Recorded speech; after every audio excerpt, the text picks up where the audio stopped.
விழித்து ஜெபிக்க ஆள் இல்லாமல் சபைகள் உறங்குதே. காலம் நேரம் ஒவ்வொரு நாளும் விரயமாகுதே.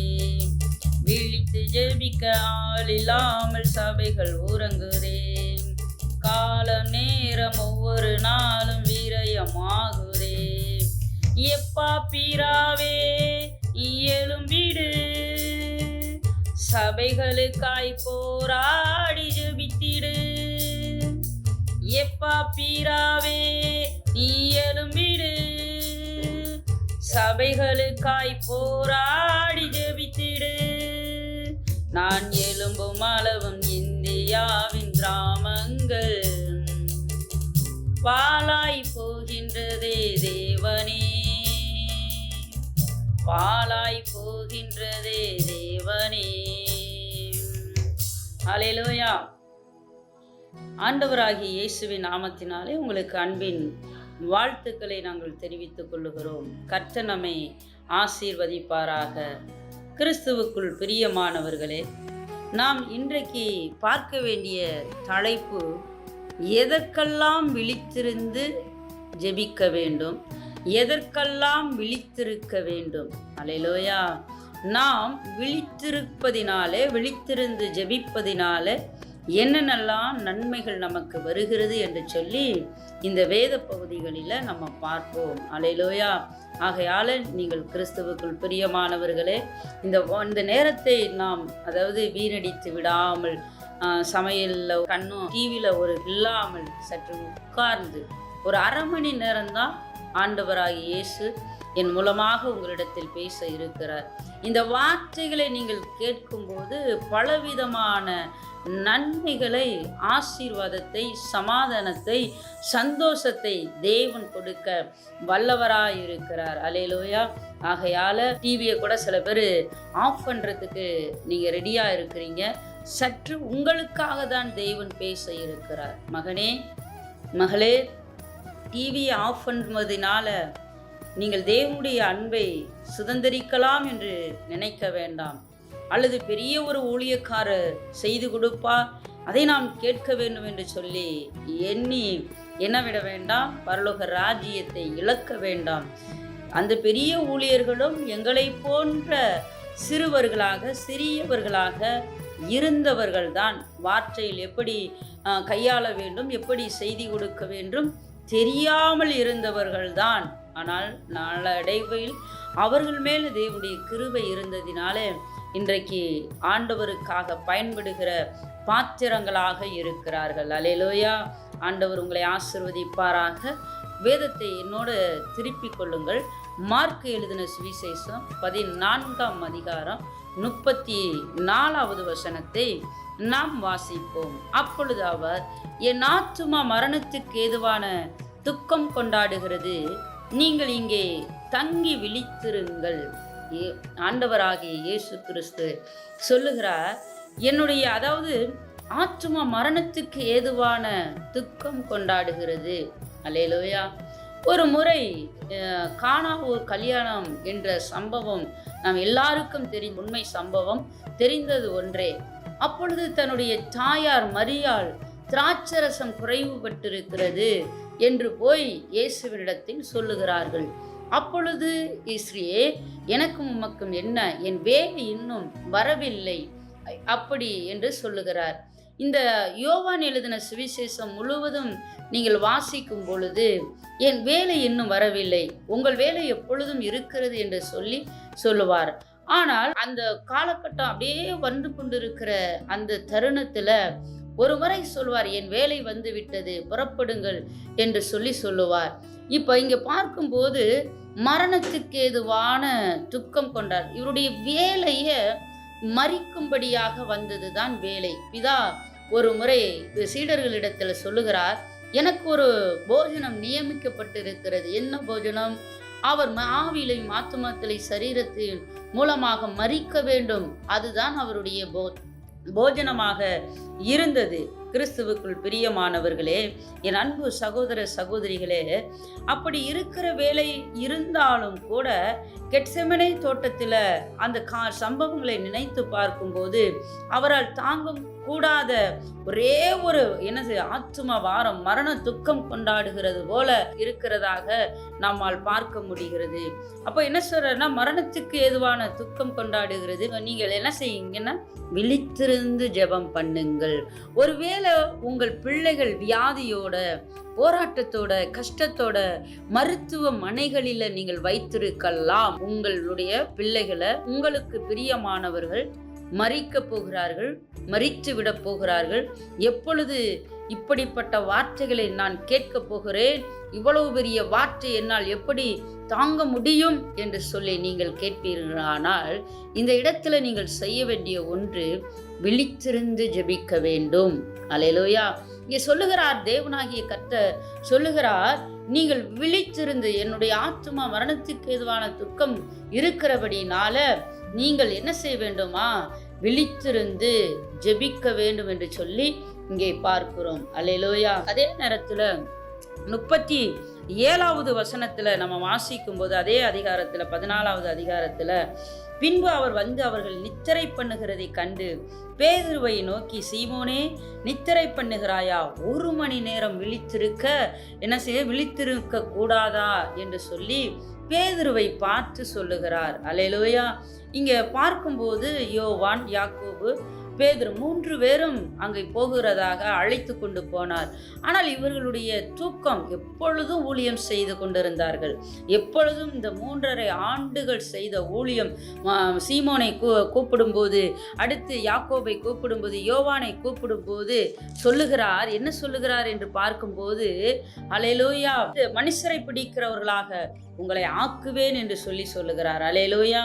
என்ன சொல்லுகிறார்? பேதுருவை அழைக்கும் போது, யாக்கோபையும் யோவானையும் அழைக்கும் போது, வாங்க, இது முதற்கொண்டு மனுஷர்களை பிடிக்கிறவர்களாக ஆக்குவேன். அப்ப இந்த 3.5 ஆண்டுகளும் இயேசுவோடு கூட இருந்தவர்கள். அவர் எங்க போனாலும் குறிப்பாக 12 நபர்கள் இருந்தார்கள். அதுல மிக முக்கியமானவர்கள் பார்க்கும்போது இந்த 3 நபர்கள். இந்த 3 நபர்களை அழைத்து கொண்டு மரணத்துக்கு துக்கம் கொண்டாட, அந்த துக்கம் அதிகரித்து கொண்டு இருந்தபடினால அவர் செபிப்பதற்கு அவர் போகிறார். இந்த 3 நபர்களையும் அழைத்து போகிறார். அப்ப இவருடைய கண்கள் பார்த்தீங்கன்னா மிகவும் ஒரு துக்கம், அதாவது கண்கள் வந்து எப்படி இருக்குதுன்னா, துக்கம், அப்படியே தூக்கத்தால நிறைந்ததாக இருந்தது. அல்லேலூயா. நாமும் திருப்பிள்ளைகளாக இருக்கும்போது கர்த்தராகிய இயேசுவின் நாமத்தினாலே அந்த நாட்களில் எல்லாம் பார்த்தீங்கன்னா கோவில் திருவிழாக்கள் என்று சொல்லி வைப்பார்கள். அது மாதா கோவிலாக இருக்கலாம், மற்ற பிற கோயில்களும் என்ன செய்வார்கள் என்று சொன்னால் திருவிழாக்களை வைத்திருப்பார்கள். நாம் வந்து ஈஸ்வரியாக சமூகத்தில் தான் அதிகமாக இருக்கிறார்கள். அவர்களோடு தான் நாம் இருந்தோம், அவர்களோடு தான் நாம் கூட இருக்கிறோம். அப்படி இந்த திருவிழா நாட்களில் நான்லாம் சிறு பிள்ளையாக இருக்கும்போது பக்கத்து கிராமத்தில் திருவிழாக்கள் வைத்திருப்பார்கள். அப்போ அந்த நைட்டு நிகழ்ச்சிகளை பார்ப்பதற்கு என்னோட வளர்ந்த சிறு பிள்ளைகளும் போவார்கள், சில நபர்களும் போவார்கள். அவர்களோடு கூட நானும் போக வேண்டும் என்று சொல்லி பிரயாசப்படுவேன், இருப்பேன். ஆனால் சாப்பிட்ட உடனே தூங்கிடுவேன். என்னாச்சு, இரவில் சாப்பிட்ட உடனே தூங்கிடுவேன். தூங்கிட்டு காலையில் எழுந்து பார்த்தா எல்லாரும் இந்த பலூனோட, அந்த பிபி, அந்த இதெல்லாம் காரியத்தை பொருள்களோட வருவார்கள். ஐயோ, நம்மளால் போக முடியவில்லையே என்று சொல்லி என்ன செய்வேன்னா இருக்கும். அப்போ அந்த மாதிரி ஒரு தூக்கம் நிறைந்த இயேசுவோட கூட இந்த 3 சீடர்களும் எப்பொழுதும் நடைபயணம். இன்னைக்கு பைக் இருக்கா, நான் ஊழியத்திற்கு வருகிறேன், பைக் இருந்தால் நல்லது, கார் இருந்தால் நல்லது அப்படின்னு நம்ம சொல்லுகிறோம். அல்லேலூயா. அல்லது சௌகாரியங்கள், காசு இருக்கா, எனக்கு ஒரு 1000 ரூபாய் கொடுக்குறீங்களா, 5000 கொடுக்குறீங்களா, நான் ஊழியத்திற்கு போகிறேன் என்று சொல்லி இன்றைக்கு அநேகர் பின்மாற்றத்திற்கும் அநேகர் ஊழியத்திற்கு போகாமல் இருக்கிறதையும் நம்மால் காண முடிகிறது. அதே வேளையில் இங்கே பார்க்கும் அவர்கள் கண்கள் தூக்கத்தினால நிறைந்தபடினால அவங்க என்ன செய்கிறாங்கன்னா அந்த சம்பவங்களை பார்க்க முடியலை. கிறிஸ்து இயேசு வருகிறார், அவர்கிட்ட பேதுருவிடத்துல சொல்லுகிறார், 1 மணி நேரம் விழித்திருந்து ஜெபிக்க கூடாதா அப்படின்னு சொல்லிட்டு 38வது வசனத்துல சொல்றார், நீங்கள் சோதனைக்கு உட்படாதபடிக்கு விழித்திருந்து ஜெபம் பண்ணுங்கள். அந்த 1 மணி நேரம் ஏன் ஜெபிக்கணும் அப்படின்னு பார்த்தீங்கன்னா, அவர் சொல்லுகிறார், சோதனைக்கு உட்படாமல். எதற்கெல்லாம் நம்ம தலைப்புகளில் பார்க்கிறோம், விழித்திருக்க வேண்டும். சோதனைக்கு உட்படாமல் நம்ம எப்படி இருக்க வேண்டுமா? விழித்திருந்து ஜெபிக்க வேண்டுமா? ஆவி உற்சாகம் உள்ளது தான், மாம்சமோ பலவீனம் உள்ளது. அல்லேலூயா. இப்போ நாங்களும் கூட இந்த ஊழியத்தை, சண்டே சர்வீஸ் ஊழியத்தையும் முடித்து விட்டு பின்பு இந்த ஊழியத்திற்கு நாங்கள் புறப்பட்டு சென்று வந்திருக்கிறோம். எங்களுக்கு ட்ரெயின்லையும் நாங்கள் ஆயத்தமாகி நாங்கள் வந்து நாங்கள் என்ன செய்ய வேண்டும்? இப்போ இந்த ஊழியங்களை ரொம்ப ஒரு சோர்வாக தான் இருக்கிறது. ஆனாலும் கூட என்ன சொல்கிறாருன்னா, 1 மணி நேரம் நீங்கள் விழித்திருந்து சோதனைக்கு உட்படாமல் நீங்கள் இருப்பீர்களானால், விழித்திருந்து ஜெபிப்பீர்களானால் அது நல்லது என்று சொல்லுகிறார். ஆவி உற்சாகம் உள்ளது தான். சில பெண்களுக்கு நான் சொல்லுகிற அறிவுரைகள் என்றால் என்னவென்றால், நம்ம சில நேரத்தில் நம்ம என்ன செய்கிறோம்னா, சில வேலைகளை போய் அங்கே வந்து நம்ம ஊழியங்களை என்ன செய்யலாம், நம்ம ஜெபம் பண்ணணும், நைட்டில் ஜெபம் பண்ணணும், காலையில் ஜெபம் பண்ணணும், அல்லது இந்த வேலையை முடிச்சுட்டு ஜெபம் பண்ணணும்னு நம்ம நினைத்து கொண்டு இருக்கிறோம். ஆனால் அப்படி நிறைவேற்றினோமா? நிறைவேற்றவே முடியவில்லை. நிறைவேற்ற முடியாமலும் இருக்கிறதாக நம்மளை என்ன செய்ய முடியுது? காணப்படுகிறது. அல்லேலூயா. கிறிஸ்துவுக்குள் பிரியமானவர்களே, அல்லேலூயா. சோதனைக்கு உட்படாமல் என்ன செய்ய வேண்டுமா? ஆவி உற்சாகம் உள்ளது தான், மாம்சந்தான் பலவீனமானது என்று சொல்லி பார்க்கிறோம். நாமும் சில வேலைகளை முடிச்சுட்டு போய் ஜெபம் பண்ணலாம் அப்படின்னு பார்த்தா அங்கே ஜெபமே பண்ண முடியாது. எத்தனையோ சூழ்நிலைகள் என்ன செய்யுது?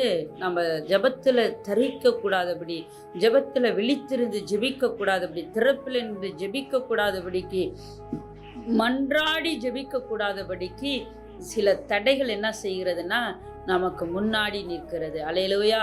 இன்னொரு வசனத்தை கூட நம்ம பார்ப்போம். மார்க் எழுதின சுவிசேஷம் 13ஆம் அதிகாரம் 33வது வசனத்தை நம்ம பார்க்கும்போது, அக்காலத்திலே நீங்கள் அறியாததினால் எச்சரிக்கையாயிருங்கள், விழித்திருந்து ஜெபம் பண்ணுங்கள். எக்காலத்தை அல்லேலூயா, தேவன் வருகிற காலத்தை நம்ம அறியாதபடினால, அல்லது ஆபத்து விபத்து நமக்கு வருகிற அந்த காலத்தை நம்ம அறியாதபடினால, நம்ம நல்லா இருக்கும்போதே ஜெபம் பண்ணணும். இன்னைக்கு நல்லா இருக்கும்போது நல்ல ஆவி, ஆத்துமா, சரீரத்தை அல்லேலூயா. சில வேலைகளில் பார்த்தீங்கன்னா ஊழியர்கள் சொல்லுவார்கள், ஜெப வேலைகளில் எந்த இடத்துல பலவீனமாக இருக்கிறதோ அந்த இடத்தில் கையை வையுங்கள், நான் உங்களுக்காக ஜெபிக்கிறேன் என்று சொல்லுவார்கள். எனக்கு தெரிந்த ஒரு சகோதரி சொன்னார்கள், ஏதோ ஒரு வியாதி என்று சொன்னால் ஒரு இடத்துல நான் கையை வைத்து ஜெபிக்கலாம், ஆனால் எனக்கு தலை உச்சி முதல் உள்ளம் கால் வரை எனக்கு எத்தனையோ பலவீனங்கள் இருக்கிறது, எனக்கு கொடுக்கப்பட்டு இருக்கிறது 2 கைதானே, நான் எப்படி எல்லா இடத்தையும் நான் வைத்து ஜெபிக்க முடியும் என்று சொல்லி அழுது புலம்பினார்கள். அல்லேலூயா. கிறிஸ்துவுக்குள் பிரியமானவர்களே, சிறுவர்களாய் இருக்கிறீர்களா? இப்பொழுதே ஜெபம் பண்ணுங்கள். வாலிபர்களாய் இருக்கிறீர்களா? உங்கள் பரிசுத்தத்திற்காக ஜெபம் பண்ணுங்கள். நீங்கள் திருமணம் ஆகாமல் இருக்கிறீர்களா? சந்தோஷமாக ஜெபம் பண்ணுங்கள். என திருமணத்திற்கு பிறகு மனைவி கணவனை பிரியப்படுத்தவும், கணவி மனைவியை பிரியப்படுத்துவதற்கான ஒரு சூழ்நிலைகள் உண்டாகி போகிறதற்கு முன்பதாக நீங்கள் இப்பொழுதே இரவும் பகலுமாக நீங்கள் ஜெபிப்பீர்களானால் உங்களுக்கு கிடைக்கிற பார்ட்னர் எப்படி இருப்பார்களானால், வாங்க ஜெபிக்கலாம் என்று சொல்லி ஜெபிக்கிற ஒரு குடும்பமாக உங்கள் குடும்பத்தை மாற்ற வல்லவராயிருக்கிறார். அல்லேலூயா. அதே நேரத்தில் நான் வயதாயிட்டேன், நான் எப்படி இரவும் பகலும் ஜெபிக்க முடியும், அல்லது நான் எப்படி ஜெபிக்கலாம் அப்படின்னு நீங்கள் கேட்டீங்க. நீங்கள் இருக்கிற நிலைமைகளிலே உங்களுக்கு ஞாபகம் மறந்து போகிறதற்கு முன்பதாக அல்லேலூயா, உங்கள் பற்கள், அதாவது உங்களுடைய பல் கொட்டுவதற்கு முன்பதாகவே தேவனை துதிப்பதற்கு நீங்கள் எப்படி இருக்கணுமோ ஆயத்தமாக இருக்க வேண்டும். அவர் சிறியவர் என்று பார்க்கவில்லை, முதியவர் என்று பார்க்கவில்லை. அவர் எல்லாரையும் ஒரே சமமாக நாம் எப்படி துதித்தாலும் எப்படி ஆராதித்தாலும் அதில் ஒரு மனம் இருக்கிறதா என்று சொல்லி நாம் நினைத்து பார்த்து நாம் ஜெபிப்போமானால் உங்களுடைய ஜெபத்திற்கு தேவன் பதிலை கொடுக்க வல்லவராய் இருக்கிறார். அல்லேலூயா. அதே வேளையில் லூக்கா எழுதின சுவிசேஷம் 21ஆம் அதிகாரம் 36வது வசனத்தை நம்ம பார்க்கும்போது, ஆகையால் இனி சம்பவிக்க போகிற இவைகளுக்கெல்லாம் நீங்கள் தப்பி மனுஷகுமாரனுக்கு முன்பாக நிற்க பாத்திரவான்களாக எண்ணப்படுவதற்கு எப்பொழுதும் ஜெபம் பண்ணி விழித்திருங்கள். ஆண்டவர் சொல்றாரு, நீங்க ஆண்டவருடைய சமூகத்துல, அதாவது வரப்போகிற கோபாக்கினிகளுக்கு தப்பித்து கொள்ளும்படிக்கு அல்லேலூயா என்ன செய்ய வேண்டுமா? எப்பொழுதும் ஜெபம் பண்ண வேண்டுமா? ஆண்டவருக்காக, ஆண்டவருடைய நாமத்துல நம்ம மனிதர்களாக இருக்கிறோம். ஆண்டவர் சொல்லுங்க, அதாவது முடிவு பரியந்த நிலை நிற்பவனை ரட்சிக்கப்படுவான். நான் 11 வயதுல ரட்சிக்கப்பட்டேன், 20 வயதுல ரட்சிக்கப்பட்டேன், அல்லது என்னுடைய தாய் தகப்பன் கிறிஸ்தவர்களாக இருந்தார், நான் பிறக்கிறதற்கு முன்பதாகவே கிறிஸ்தவள் என்று சொல்லி மார்பு தட்டி கொண்டிருக்கிற காலம் அல்ல. அதே நேரத்தில் நம்ம இந்த பூமியில் நம்ம வாழ்ந்து கொண்டு இருக்கிறோம். பாவங்கள் எப்பொழுதும் நம்மை சுற்றி சுற்றி சுற்றி சுற்றி கிழக்கும் மேற்கும் வடக்கும் தெற்குமாக நம்மளை என்ன செய்து அடைத்து கொண்டு இருக்கிறது. நாம் அதற்கு தப்பித்து கொள்ளுவதற்காகவும் அதே நேரத்தில் நாம் தகுதி உள்ளவர்களாக இயேசுவுக்கு முன்பதாக நிற்க நாம் தகுதி உள்ளவர்களாக என்ன செய்ய வேண்டுமா? எப்பொழுதும் ஜெபம் பண்ணி விழித்திருக்க வேண்டுமா? விழித்திருந்தும் ஜெபிக்க வேண்டும் என்ற ஆலோசனையும் தேவன் தருகிறார். எப்பொழுதும் ஜெபம் பண்ண வேண்டும் என்று சொல்லி ஜெபித்து விழித்திருக்க வேண்டும் என்று சொல்லி தேவன் சொல்லுகிறார். அல்லேலூயா. தேவனுடைய பிள்ளைகளே, நாம் என்ன செய்ய வேண்டும்? விழித்திருந்து நாம் ஆண்டவருக்காக, ஆண்டவருடைய சமூகத்திற்காக ஜெபிக்க வேண்டும். ஏன் விழித்திருந்து ஜெபம் பண்ண வேண்டும் என்று சொல்லி, நாம் முதலாவது தகுதியுள்ள பாத்திரங்களாக இருப்பதற்கும் அதே நேரத்தில் நம்முடைய தேசத்திற்காக திறப்பில் நின்று ஜெபிக்கவும் நம்ம என்ன செய்ய வேண்டுமா? விழித்திருந்து ஜெபிக்க வேண்டும். சங்கீதம் 1ஆம் அதிகாரத்தில் நம்ம வாசிக்கும்போது இரவும் பகலுமாக ஜெபிக்க வேண்டும் என்று சொல்லுகிறார். அதே நேரத்தில் இடைவிடாமல் ஜெபம் பண்ண வேண்டும். சங்கீதக்காரர் தாவீது சொல்றாரு, இரவும் பகலும். அதுல கூட ஒரு கேப் விடுகிறது, ஒரு பிரேக் உண்டாகிறது. ஆனா இங்கே பவுல் எழுதும்போது சொல்லுகிறார், இடைவிடாமல். இன்னைக்கு நம்மளுடைய ஜெபங்களில் கூட கொஞ்சம் டீ பிரேக் கொடுக்குறோம், சாப்பாடு பிரேக் கொடுக்குறோம், அல்லது கொஞ்சம் என்ன செய்ய, கொஞ்சம் லெஷர் ஆகட்டும் அப்படின்னு சொல்லி நம்ம பிரேக் விடுகிறோம். ஆனா இங்கே பார்க்கும் பொழுது பவுல் மூலமாக பரிசுத்த ஆவியானவர் சொல்லுகிறார், இடைவிடாமல் ஜெபம் பண்ண வேண்டும். அல்லேலூயா. நம்ம என்ன ஜெபம் பண்ண வேண்டும்? அதே நேரத்தில் இன்னொரு ஜெபமும் இருக்கிறது, என்னை ரட்சித்தாரே அப்படிங்கிற ஜெபமும் செய்ய வேண்டும். அதே நேரத்தில் எனக்காக மன்னவராகிய இயேசு இந்த மண்ணுக்கு வந்தாரே, நம்மை போல உங்களை போல நாம் எப்படி பிறந்தோமோ அப்படியே இயேசு என்ன செய்தார்னா இந்த பூமிக்கு வந்தாருங்க. ஹல்லேலூயா. அவர் பரிசுத்த ஆவியானவர் மூலமாக அவர் பிறக்கப்பட்ட இருந்தாலும் கூட அவருடைய பிறப்பை பார்க்கும்போது உங்களை போல என்னை போல பிறந்தாருங்க. அப்படிப்பட்ட தெய்வத்துக்கு நாம் நன்றி உள்ளவர்களாக, மனசாட்சி உடையவர்களாக, ஆத்தும ஆதாயம் செய்கிறவர்களாக, அல்லேலூயா, அதே நேரத்தில் ஆண்டவரை மகிமைப்படுத்துகிறவர்களாக நம்ம எப்பொழுதும் விழித்திருந்து ஜெபிக்கிறவர்களாக நாம் இருக்க வேண்டும். அல்லேலூயா. 1 பேதுரு 4:7 நம்ம வாசிப்போம். எல்லாவற்றுக்கும் முடிவு சமீபமாயிற்று, ஆகையால் தெளிந்த புத்தி உள்ளவர்களாயிருந்து ஜெபம் பண்ணுவதற்கு ஜாக்கிரதை உள்ளவர்களாயிருங்கள். இங்கே பேதுரு சொல்றாரு, எப்படி சொல்றாருன்னா, எப்பொழுதும் எல்லாவற்றுக்கும் அல்ல முடிவு சமீபமாய் இருக்கிறவன தெளிந்த புத்தி உள்ளவர்களாக இருக்க வேண்டும். நம்ம தெளிந்த புத்தி உள்ளவர். இன்னைக்கு ஒரு தெளிவில்லாமல் நம்ம இருக்கிறோம். ஒரு காரியத்தில் விழுந்து போய் விடுகிறார்கள், எல்லாத்துலேயும் கரெக்டாக இருக்கிறார்கள். இன்னைக்கு உண்மையிலே சொல்லணும், மெஜாரிட்டி கிறிஸ்தவர்கள் எல்லா காரியத்திலையும் ஒரு பாவம் செய்வதற்காக சரி, மனம் திரும்ப எல்லா காரியத்திலையும் ஓரளவுக்கு காண முடிகிறது, தேவனை மகிமைப்படுத்தி கொண்டிருக்கிறார்கள். ஆனால் ஒரே காரியத்தில் விழுந்து போய் விடுகிறார்கள். அதாவது முதிர்ந்த, அதாவது உடன் ஊழியர்களும் சரி, ஊழியக்காரவங்களும் சரி, ஊழியக்காரருடைய பிள்ளைகள் விழுந்து போய் விட. அப்படின்னா என்ன தெரியுங்களா? இந்த பெண் பார்க்கிற விஷயத்துல, மாப்பிள்ளை திருமண விஷயத்துல விழுந்து போகிறவர்களாக இருக்கு. உலகத்தை போல அல்லது உலகத்தின் இச்சை ஆசைகளுக்கு இணங்க என்ன செஞ்சிடறாங்கன்னா விழுந்து போய் விடுகிறார்கள். என்ன அப்படின்னு பார்த்தீங்கன்னா, இன்னைக்கு அழகா இருக்கிறானா, நல்ல பணக்காரர்களாக இருக்கிறார்களா, வசதி வாய்ப்பாக இருக்கிறார்களா, இவர்களை கட்டினா என் பிள்ளை சந்தோஷமா இருப்பாளா, அல்லது எனக்கு கொடுத்து என்னை ஆதரிப்பாளா, அல்லது எப்படியாகிலும் நம்முடைய பெண்ணை அவர்களுக்கு கொடுத்து அல்லது மாப்பிள்ளையை எடுத்தால் அந்த சொத்து நம்முடைய பிள்ளைக்கு என்ன செய்து வந்துவிடுமே என்று சொல்லி இப்படி பொருளாசைகளால, அல்லேலூயா. இன்னொன்று ஜாதி. என் ஜாதியில நான் போய், கிறிஸ்தவர்களே, இயேசுவுக்கு பிரியமானவர்களே, மனம் திரும்பாதவர்களே, மனம் திரும்ப வேண்டும் என்று தேவன் சொல்லுகிறார். எதற்கெல்லாம் விழித்திருக்க வேண்டும்? நீங்கள் ஜாதியையும் ஜனத்தையும் பார்த்து கொண்டிருப்பீர்களானால் உங்களுக்கு ஆண்டவருடைய கிருபையின்படி இங்கே பார்க்கும்போது பாதாளம் நிச்சயம் என்று சொல்லப்படுகிறது. நாம் இயேசுவுக்காக இயேசுவை பிரியப்படுத்த வேண்டும். நாம் இயேசுவை மறுதலிப்பதற்கு சமம். என் இனம், என் ஜாதி, என் மதம் என்று சொல்லி நீங்கள் பெண் எடுப்பீர்களானால் நீங்க உங்களுக்கு ஐயோ என்று சொல்லப்படுகிறது. இன்றைக்கு இதுல இந்த காரியத்தில் அதிகமான கிறிஸ்தவ தேவனுடைய பிள்ளைகள் என்று சொல்லக்கூடியவர்கள் கிறிஸ்தவர்கள் அல்ல. தேவனை உண்மையாய் ஆராதிக்கிறவர்கள், உண்மையாய் தொழுது கொள்ளுகிறவர்கள், உண்மையாய் ஊழியம் செய்கிறவர்கள் இப்படிப்பட்ட காரியத்தை சொல்ல மாட்டார்கள். அல்லேலூயா. இன்றைக்கு ஜாதி, தன்னுடைய ஜாதி, நீ எந்த ஜாதியா இருந்தா என்ன, அல்லேலூயா, நான் இயேசுவின் இரத்தத்தினால மீட்கப்பட்ட ஒரு உணர்வு, ஒரு ரட்சிப்பு, ஒரு அறிவு, ஒரு ஞானம் உனக்குள் இல்லாமல் இருப்பது என்ன? அல்லேலூயா. இந்த காரியத்தில் என்ன செய்யறாங்கன்னா எல்லாரும் விழுந்து போகிறவர்களாக இருக்கிறார்கள். திருமணத்தையும் செய்து வைத்து விடுகிறார்கள்.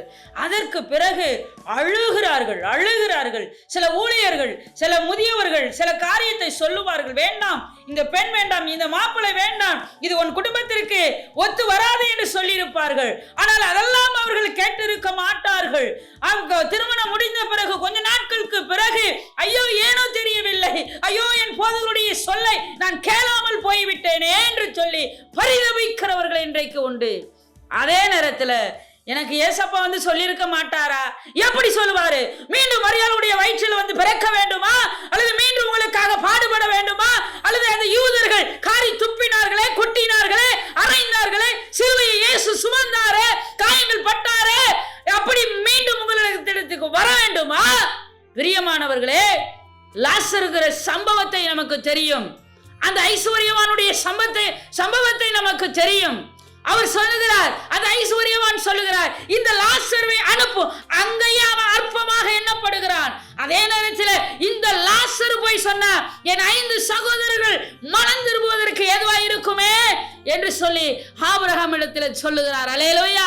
ஆபிரகாம் இடத்தில் தேற்றப்படுகப்படும் போது சொல்லுகிறார். அப்பொழுது தேவன் சொல்லுகிறார், இல்லப்பா, இல்ல, அல்லேலூயா, இல்ல, மோசேக்களும் எலியாக்களும் என்னுடைய ஊழியக்காரர்கள் இருக்கிறார்கள். அவர்களுடைய சொல்லை கேட்டு மனம் திரும்பினால் கேட்கட்டும், இல்லைன்னா எப்படியோ போகட்டும் என்று சொல்லி தேவனு, அப்ப நீங்க மீண்டுமா இயேசுவை பிறக்க வைப்பதற்கு நீங்கள் ஆயத்தமா இருக்கிறீர்களா? அல்லது இயேசு சொல்லுவார் ஊழியக்காரர்கள் மூலமாக, அல்லது யாரோ ஒருவர் மூலமாக சொல்வார். ஏன் சொல்லுகிறார்? ஏன் உங்களுக்கு நிதானம் இல்லை? ஏன் விழித்திருந்து ஜெபிக்கவில்லை? ஏன் அவர்கள் சொன்ன காரியத்தை தேவனுடைய சமூகத்தில் நீங்கள் கொண்டு போகவில்லை? அன்றைக்கு நீங்கள் அவர்களை அற்பமாக எண்ணினீர்கள். இன்றைக்கோ அவர்கள் சொல்ல நான் கேளாமல் போயிட்டேனே, என் பிள்ளையை கட்டி கொடுத்து நான் மிகவும் வேதனைப்படுகிறேனே, துக்கப்படுகிறேனே என்று சொல்லி கலங்குகிறதுல எந்த பிரயோஜனமும் இல்லை. பிரியமானவர்களே, இங்கே பார்க்கும்போது 1 பேதுரு 4ஆம் அதிகாரத்தில் நீங்கள் என்ன செய்ய வேண்டும்னா, எப்பொழுதும் என்ன செய்யணும்? தெளிந்த புத்தி உள்ளவர்களாக, நீங்கள் தெளிந்த கிறிஸ்தவர்களாகிய நாம் தேவனை ஆராதிக்கிற, கர்த்தராகிய இயேசு கிறிஸ்துவை ஆராதிக்கிற, தொழுது கொள்ளுகிற, அவருடைய அச்ச அடையாளங்களை ஏற்றுகிற, அடிச்சுவடுகளை பின்பற்றுகிற நாம் தெளிந்த புத்தி உள்ளவர்களாக இருக்க வேண்டும். பொருளாசையோ இந்த பூமிக்குரிய ஆசையோ உங்களை பற்றி பிடிக்குமானால் தேவன் வரும்போது எப்படி உங்களால நிலை நிற்க முடியும்? அதே நேரத்தில் இரத்த சாட்சியாய் மரித்தவர்கள் மத்தியில எப்படி உங்களை உயர்த்தி தேவன் அழகு பார்க்க முடியும்? இல்லை பிரியமானவர்களே, தேவனுக்காக வைராக்கியமாக தெளிந்த புத்தியுள்ள விழித்திருந்து ஜெபிக்க வேண்டும். எப்பொழுதும் ஜெபிக்க வேண்டும். இடவிடாமல் ஜெபிக்க வேண்டும். இரவும் பகலுமாக ஜெபிக்க வேண்டும் என்று சொல்லி தேவன் உங்களிடத்தில் எதிர்பார்க்கிறார். இன்னைக்கு வேடிக்கை பார்க்கிற கிறிஸ்தவர்களாக, இன்னைக்கு வெக்கம் கட்ட கிறிஸ்தவர்களாக, அல்லது கிறிஸ்துவத்திற்கே வெக்கத்தை உண்டாக்குகிற நபர்களாக நம்ம இருக்கிறோம். அப்படி இருக்கக்கூடாது பிரியமானவர்களே. ஏன் உங்களை ரட்சித்தார்? எதற்காக ரட்சித்தார்? நீங்கள் தேவனை மகிமைப்படுத்தவும் ஆத்தும ஆயுசையும் சாட்சி உள்ளவர்களாக இருப்பதற்குத்தானே. இன்றைக்கு அநேகர், இன்றைக்கு புதிய விசுவாசிகள் ஏன் சர்ச்சுக்கு வருகிறது இல்லை? ஏன் ஆலயத்திற்கு வருவதில்லை? ஏன் தரிப்பதில்லை? அந்த பழைய விசுவாசிகளை பார்த்து அவர் லீவு போட்ட நானும் லீவு போடுகிறேன். எதற்கு?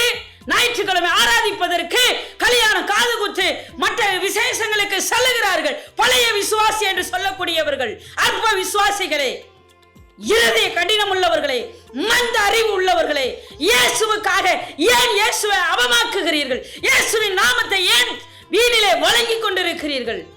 விழித்திருந்து தெளிந்த புத்தி உள்ளவர்களாக ஜெபிக்க வேண்டும். ஹல்லேலூயா. ஆண்டவரை மகிமைப்படுத்த வேண்டும். பவுலை பாருங்கள், அவர் எப்படிப்பட்ட பெரிய வசதி வாய்ப்புகளிலும் அவர் கல்வியிலே சிறந்தவராகவும் இருந்தார். ஆனால் இயேசுவுக்காக குப்பையும் சாம்பலுமாக அவர் எல்லாவற்றையும் எண்ணிவிட்டு இயேசுவுக்காக அவர் கடைசி காலங்களில் வாடகை வீட்டில் இருந்து மரித்தார் என்று சொல்லி பார்க்கிறோம். அவர் கப்பலேறி என்ன செய்ய கைதியாக கொண்டு போகப்பட்டார். இயேசுவுக்காக வைராக்கியம் நின்றபடினாலே கேப்டனாக செயல்பட்டார். அவருடைய விசுவாசமும் சாட்சி உள்ள வாழ்க்கையும் எங்கே? உங்களுடைய வாழ்க்கையின் சாட்சியும் எங்கே? ஹல்லேலூயா. தேவன் நம்மை ஆசீர்வதிப்பாராக. ஆண்டவருடைய நாமத்தை வீணிலே வழங்க வேண்டாம். ஒன்றைக்கு முடிவெடுத்துக் கொள்ளுங்கள். விழித்திருந்து ஜெபிக்க வேண்டும். இல்லை என்று சொன்னால் கிறிஸ்தவத்தை விட்டுவிட்டு நீங்கள் போய்விடுங்கள். உங்கள் நிமித்தம் இந்த தேசம் பாழ்பட்டு கொண்டிருக்கிறது. உங்கள் நிமித்தம் வீணடித்துக் கொண்டிருக்கிறது. இன்றைக்கு பார்த்தீர்களானால் சில பேர் பார்த்தீங்கன்னா இது கெட்ட காரியம் என்று சொல்லியும், இது கெட்ட நபர்கள் என்று சொல்லியும் கூட்டாளி வைத்துக் கொண்டிருக்கிறார்கள். சில கட்சிகளிலும் சில நபர்களிடத்திலும் சில வசதி உள்ளவர்களிடத்திலையும் அடிபணிந்து அடிமைகளாக இருக்கப்படுகிறார்கள், மீட்கப்படுகிறார்கள். தேவனுடைய நாமத்தை வீணிலே வழங்கிக் கொண்டிருக்கிறார்கள். இதை பார்த்து சந்தோஷப்பட்டு கொண்டிருப்பாரா? உங்களுக்கு ஐயோ, உங்களுக்கு ஐயோ. தப்பித்து இன்னைக்கு விழித்திருங்கள். இன்றைக்கு இந்த சத்தியத்தை கேட்டுக் கொண்டிருக்கிற என் அன்பு சகோதரனே, அன்பு சகோதரி, குடும்பத்தார, பிள்ளைகளே, வாலிபனே, இன்றைக்கு மனம் திரும்பு. இன்னைக்கு விழித்திரு. இன்னைக்கு ஆண்டவர் பேசுகிறார். ஆண்டவர் வந்து நின்று கொண்டு சுரேஷ், சதீஷ், டேவிட் என்று கூப்பிட மாட்டார். மாறாக ஹானாவையும் பர்னபாசையும் தேவன் வைத்திருக்கிறார். இந்த சத்தத்துக்கு கேட்டு கீழ்ப்படியும் போது தேவன் பெரிய காரியங்களை உங்களை கொண்டு செய்வார். சுகபோகமான வாழ்க்கை வாழ்வதற்கு முயற்சிக்கிறீர்களோ? ஹல்லேலூயா. செத்து போன டேவிட் இல்லைங்க, டெட் பாடி. ஹல்லேலூயா. எப்படி இருக்க பிரியப்படுகிறீர்கள்? ஆரம்பம் அற்பமாயிருந்தாலும் முடிவு சம்பரணம். முடிவுக்காக காத்திருங்கள். ஹல்லேலூயா. இன்றைக்கு பல லட்சங்கள் கோடிகளை செலவு செய்து திருமணங்களை செய்கிறார்கள். எண்ணி 3 மாதத்திற்குள்ளாக கசப்புகளும் வெறுப்புகளும் வந்து டைவர்ஸ்ல கொண்டு விடுகிறார்கள். ஐயோ என் கிறிஸ்தவமே, என் தேவனுடைய நாமத்தை வீணிலே வழங்கிக் கொண்டிருக்கிறீர்களே, உங்களுக்கு ஐயோ ஐயோ. திருமணத்துக்கு முன்பதாக வாச்சறிந்து இவர்கள் ரட்சிக்கப்பட்டவர்களா, தேவனுடைய குடும்பத்தை, தேவனுடைய குடும்பமா, தேவனுக்காக வைராக்கியம் நிற்கிறவர்களா என்று அறிந்து நீங்கள் என்ன செய்ய வேண்டும்? உங்கள் பிள்ளைகளுக்கு திருமணத்தை நடத்துங்கள். அல்லேலூயா. கொஞ்சத்தில் உண்மை உள்ளவனை அநேகத்தில் அதிகாரியாக வைப்பேன். அதே நேரத்தில் விழித்திருந்து ஜெபியுங்கள். ஆண்டவர் உங்களுக்கு பெரிய காரியங்களை செய்வாராக. உங்களுக்காக நான் ஜெபிக்கிறேன். ஸ்தோத்திரம் ஆண்டவரே, உம்மை துதிக்கிறோம் அப்பா. என் சகோதரன் பவுலை போன்று, என் சகோதரன் தாவீதை போன்று, என் சகோதரன் நெகேமியாவை போன்று, என் சகோதரன் எஸ்ராவை போன்று, என் சகோதரன் எஸ்தரை போன்று, என் சகோதரி ரூத்துவை போன்று, என் சகோதரி தெபோராளை போன்று இல்லையப்பா. எங்களை மாற்றுங்கப்பா, எங்களை மாற்றுங்கப்பா. முதலாவது நாங்களாகாது என்று சொல்லாதபடிக்கு எங்களுக்கு அப்படிப்பட்ட அபிஷேகத்தையும் கிருபையும் தாருங்கப்பா. சிறப்பில் நின்று ஒரு மனிதனை தான் தேடுகிறீர். அதை ஆண்டவரே எங்களை ஆண்டவரே தகுதி உள்ள பாத்திரமாக எங்களை நிறுத்தும் ஆண்டவரே. இந்த சத்தத்தை கேட்டுக்கொண்டிருக்கிற, இந்த செய்தியை கேட்ட என் அன்பு சகோதரனி சகோதரி இன்றைக்கு மனம் மாறுவார்களாக அப்பா, மனம் மாறுவார்களாக அப்பா. நெகேமியா எங்கே? ஏசாயா எங்கே? மோசே எங்கே? அப்பா. எலியா எங்கே? எலிஷா எங்கே? இயேசுவே வைராக்கியமாய் நின்ற 11 சீடர்கள் எங்கே? அப்பா இல்லையப்பா. சுகபோகமாய் வாழ்வதற்குத்தான் தன்னை அர்ப்பணித்திருக்கிறார்களே ஒழிய இயேசுவுக்காக கல்லையும் மேடையும் ஆண்டவரே மலைகளையும் பெயர்க்கத்தக்க விசுவாசம் இல்லாமல் மந்த இருதயம் உள்ளவர்களாயிருந்து, அசதியாய் சோர்வாயிருந்து ஆண்டவரே எல்லாத்தையும் வீணடிக்கிறார்களே. இவர்களுக்காக நான் பரிதவிக்கிறேன் ஆண்டவரே. நான் மாத்திரமல்ல, என்னோடு கூட பரிசுத்த ஆவியானவர் பரிதவிக்கிறீர். பரிசுத்த ஆவியானவர் மாத்திரமல்ல, பிதாவின் வலது வருஷத்துல வீற்றிருந்து இயேசு கிறிஸ்து பரிந்து பேசுகிறவராக இருக்கிறீங்களப்பா. நன்றி உள்ளத்தோடு நாங்கள் ஸ்தோத்தரிக்கிறோம். எங்கள் ஜெபத்தை கேட்டு அப்படியே செய்ததற்காக நன்றி. இயேசுவின் மூலம் ஜெபிக்கிறோம் பிதாவே. ஆமீன், ஆமீன்.